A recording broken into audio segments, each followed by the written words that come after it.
V-Care Hair and Skin Clinic AFT Activated Follicular Transplant என்ற அதிநவீன procedure மூலம் பாதுகாப்பான ஹேர் டிரான்ஸ்பிளான்ட் செய்திட V-Careக்கு கால் பண்ணுங்க.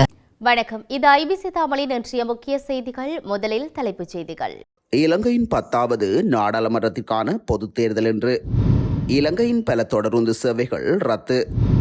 மன்னாரில் கைப்பற்றப்பட்ட அரசியல் கட்சியொன்றின் உலருணவுப் பொருட்கள்.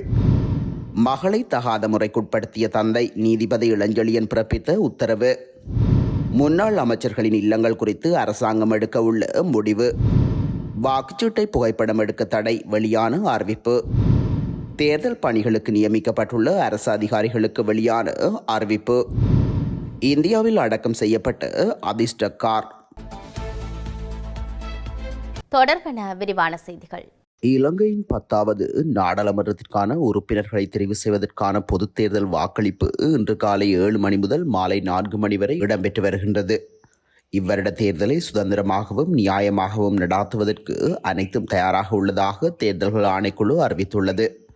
இந்த தேர்தலில் தேசிய பட்டியல் நாடாளுமன்ற உறுப்பினர்கள் உட்பட 8500க்கும் மேற்பட்ட வேட்பாளர்கள் போட்டியிடுவதுடன் வாக்களிக்க தகுதியானவர்களின் எண்ணிக்கை 1,71,40,354 ஆகும்.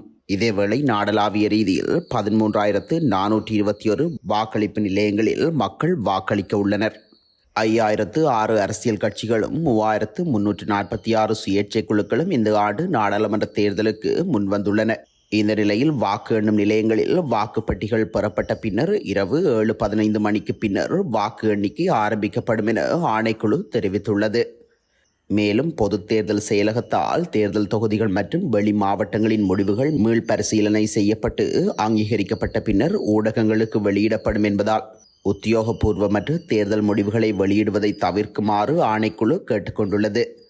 அத்தோடு வாக்காளர் அட்டை பெறப்படாவிட்டாலும் வாக்காளர் பட்டியல் பதிவு செய்யப்பட்டிருப்பதால் அடையாளத்தை உறுதிப்படுத்தும் ஏற்றுக்கொள்ளப்பட்ட ஆவணத்தை எடுத்துச் சென்று வாக்களிக்கலாம் என்று ஆணைக்குழு அறிவித்துள்ளது. இதன்படி வாக்களிப்பதற்காக தேசிய அடையாள அட்டை, செல்லுபடியாகும் கடவுச்சீட்டு, செல்லுபடியாகும் ஓட்டுநர் உரிமம், பொதுச்சேவை, ஓய்வு பெற்ற அடையாள அட்டை, முதியோர் அடையாள அட்டை, தேசிய அடையாள அட்டை, தகவல் உறுதிப்படுத்தல் கடிதம், மாற்றுத்திறனாளிகளுக்கான தேர்தல் ஆணையகத்தால் வழங்கப்பட்ட தற்காலிக அடையாள அட்டை, தேர்தல் ஆணையம் மற்றவர்களுக்கு தங்களால் வழங்கப்பட்ட தற்காலிக அடையாள அட்டையை மக்கள் பயன்படுத்திக் கொள்ளலாம் என அறிவிக்கப்பட்டுள்ளது.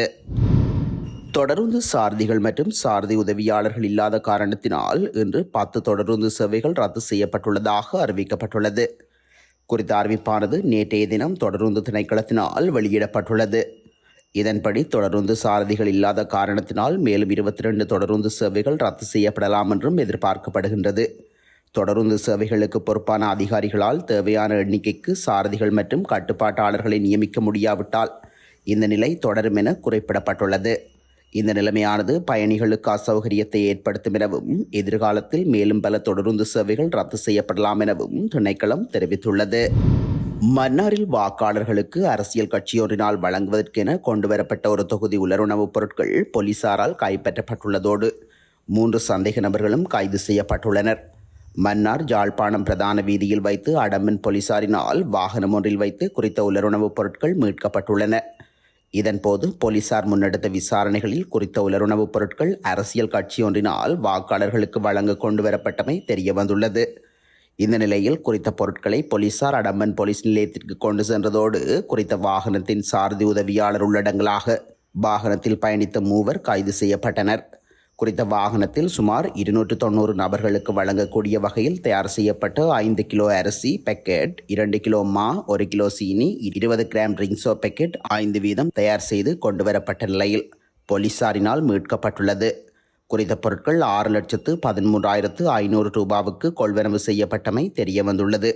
மேலதிக விசாரணைகளை மேற்கொண்டு வரும் அடம்பன் போலீசார் விசாரணைகளின் பின்னர் சந்தேக நபர்களையும் மீட்கப்பட்ட பொருட்களையும் மன்னார் நீதிமன்றத்தில் முன்னிலைப்படுத்த உள்ளனர். 2018ஆம் ஆண்டு ஆனி மாதம் தமது சொந்த மகளான 10 வயது சிறுமியை தகாத முறைக்குட்படுத்திய எதிரியான தந்தைக்கு 10 ஆண்டுகள் கடூழிய சிறை தண்டனை விதித்து நேற்று நீதிபதி இளஞ்செழியன் தீர்ப்பளித்துள்ளார்.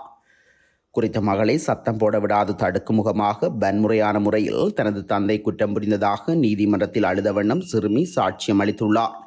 திடீரென தான் எழுந்தபோது மகளையும் தனது கணவரையும் காணவில்லை எனவும் மது போதையில் மகளை தகாத முறைக்கு கணவன் ஈடுபடுத்தியதை தான் கண்டதாகவும் உடனடியாக போலீசாருக்கு தொலைபேசி மூலம் அழைப்பை எடுத்து போலீசார் அதிகாலையில் வீட்டில் வைத்து கைது செய்ததாக சிறுமியின் தாயும் எதிரியின் மனைவியுமான குறித்த பெண் நீதிமன்றத்தில் சாட்சியளித்துள்ளார். இந்த நிலையில் நீதிபதி இளஞ்செழியன் 10 வயது நிரம்பிய சொந்த மகள் மீது தந்தை மேற்கொண்ட இந்த சம்பவத்தை அடுத்து குற்றவாளிக்கு கடுமையான தண்டனை வழங்குவதே பொருத்தம் என தெரிவித்து 10 ஆண்டுகள் கடூழிய சிறையும் 2 லட்சம் ரூபாய் நட்டஈடும் வழங்கி தீர்ப்பளித்துள்ளார். அரசாங்கத்திடம் கையளிக்கப்பட்ட முன்னாள் அமைச்சர்கள் பயன்படுத்திய உத்தியோகபூர்வ இல்லங்களை சுற்றுலாத்துறைக்காக பயன்படுத்துவதற்கான யோசனை தொடர்பில் அரசாங்கத்தின் கவனம் செலுத்தப்பட்டுள்ளதாக கூறப்படுகின்றது. எவ்வாறாயினும் குறித்த இல்லங்கள் தொடர்பில் அமைச்சரவையில் முடிவொன்றை எடுக்க பொது நிர்வாக அமைச்சுக்களின் தலைவர்கள் தீர்மானித்துள்ளனர். பொது நிர்வாக அமைச்சின் செயலாளர் எஸ். அலோக பண்டார மற்றும் அதன் பிரதி மேலதிக செயலாளர் ஞானக ஜெயசுந்தர உள்ளிட்ட குழுவினர் நேற்று கையளிக்கப்பட்ட அமைச்சர் இல்லங்களை பார்வையிட்டுள்ளனர். இல்லங்களை ஆய்வு செய்த பின்னர் அவற்றின் பாதுகாப்புக்காக மேலும் பல முடிவுகள் எடுக்கப்பட்டதாக அமைச்சக செய்தி தொடர்பாளர் தெரிவித்துள்ளார். இந்த நிலையில் முன்னாள் அமைச்சர்கள் பயன்படுத்திய 28 இல்லங்களும் அரசாங்கத்திடம் நேற்றைய தினம் கையளிக்கப்பட்டுள்ளதாக அறிவிக்கப்பட்டுள்ளமை குறிப்பிடத்தக்கது. பொது தேர்தல் தொடர்பில் பொதுமக்களுக்கு தேர்தல் ஆணைக்குழு முக்கிய அறிவித்தல் ஒன்றை விடுத்துள்ளது. இன்று பொது தேர்தல் இடம்பெற்று வரும் நிலையில் ஆணைக்குழுவினால் இந்த அறிவிப்பு வெளியிடப்பட்டுள்ளது. இதன்படி பொது தேர்தல் ஆகிய அன்று வாக்கெடுப்பு நிலையங்களில் வாக்களிக்கும் சந்தர்ப்பங்களையும் வாக்குச்சீட்டுகளையும் புகைப்படம் எடுத்தல், காணொலி எடுத்தல் அல்லது சமூக வலைதளங்களில் பதிவிடுதல் என்பன தேர்தல் சட்டங்களை மீறும் செயல்களாகும் என குறிப்பிடப்பட்டுள்ளது. எனவே இத்தகைய செயல்களில் ஈடுபடுவதை தவிர்க்குமாறு அனைத்து சமூக ஊடக வலைதள கணக்குகளின் உரிமையாளர்களுக்கும் தேர்தல் ஆணைக்குழு அறிவுறுத்தல் விடுத்துள்ளது. இதேவேளை பொது தேர்தலில் வாக்களிக்கும் போது விருப்பு வாக்குகளை வழங்கும் போதும் புல்லடியை மாத்திரம் பயன்படுத்த வேண்டும் என ஆணைக்குழு அறிவுறுத்தியுள்ளது. நடைபெறவுள்ள பொது தேர்தலில் வாக்கெடுப்பு கடமைகளுக்கு நியமிக்கப்பட்டுள்ள அரசு அலுவலர்கள் அனைவரும் பக்கச்சார்பின்றி செயற்பட வேண்டும் என அறிவிக்கப்பட்டுள்ளது. குறித்த விடயத்தை தேர்தல் ஆணைக்குழு அறிக்கை ஒன்றை வெளியிட்டு தெரிவித்துள்ளது. இந்த அறிக்கையில் மேலும் குறிப்பிடப்பட்டுள்ளதாவது: பொது தேர்தல் வாக்கெடுப்பு கடமைகளுக்கு நியமிக்கப்பட்டுள்ள அரசு அலுவலர்கள் அனைவரும் பொறுப்புடனும் புரிந்துணர்வுடனும் கூர்ந்த கவனத்துடனும் எவருக்கும் விசேட கவனிப்பை செலுத்தாமல் செயற்பட வேண்டும். தேர்தல் இடம்பெறும் காலப்பகுதியில் வாக்காளர்களுடனும் பொது தேர்தல் வேட்பாளர்களுடனும் அதிகாரம் அளிக்கப்பட்ட முகவர்களுடனும் நட்புறவுடன் மற்றும் சகிப்புத்தன்மையுடன் செயற்பட வேண்டும். இந்த நிலையில் தேர்தல் இடம்பெறும் காலப்பகுதியில் தங்களுக்கு வழங்கப்படும் கடமைகளை சிறப்பாகவும் பொறுப்புடனும் நிறைவேற்ற வேண்டும் எனவும் அதில் தெரிவிக்கப்பட்டுள்ளது. குஜராத்தின் அம்ரோலி மாவட்டத்தில் கார் ஒன்றுக்கு தனித்துவமான மற்றும் உணர்ச்சிபூர்வமான இறுதிச் சடங்கு செய்யப்பட்டு அடக்கம் செய்யப்பட்ட சம்பவம் பெரும் பேசுபொருளாக மாறியுள்ளது. சுமார் 1500 பேர் கலந்து கொண்ட இந்த நிகழ்வின் போது 12 வயதான வெகனார் என்ற அதிர்ஷ்ட காருக்கான இறுதிச் சடங்குகளை குஜராத்திய குடும்பம் நடாத்தியுள்ளது.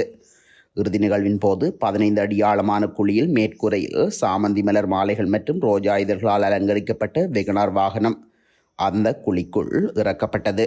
இதன் பின்னர் மண் தூவி கார் அடக்கம் செய்யப்பட்டது.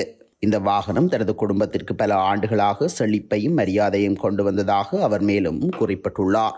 இத்துடன் இன்றைய முக்கிய செய்திகள் நிறைவடைகின்றன. தொடர்ந்தும் செய்திகளை அறிந்து கொள்ள IBC தமிழ் நியூஸ் என்ற நமது யூடியூப் பக்கத்தினூடாக இணைந்திருங்கள். வணக்கம்.